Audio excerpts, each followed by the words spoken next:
Belle pinataob si Maymay, na dinligwak kay Morissette.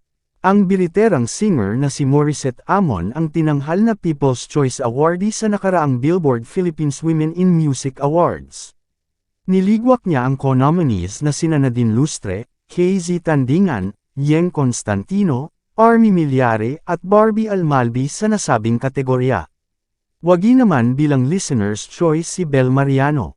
Pinataob niya sina Maymay Entrata, Jica Marie, Janine Berdin, Rodessa, Edota, Bibadubi, Denise Julia, Denay at Merle.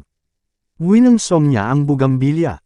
Samantala, present sa award-giving ceremony sina Sara Geronimo bilang Woman of the Year, Moira de la Torre bilang Hitmaker Awardee, Regine Velasquez bilang Powerhouse Awardee, Bonnie bilang Rising Star Awardee at Inamori bilang Rule Breaker Awardee.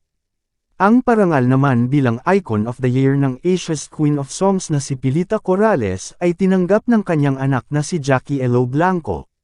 Niligwak ni Morissette Amon si Nadine Lustre ng tanghalin ang Asia's Phoenix bilang People's Choice Awardee sa Billboard Philippines Women in Music Awards kamakailan.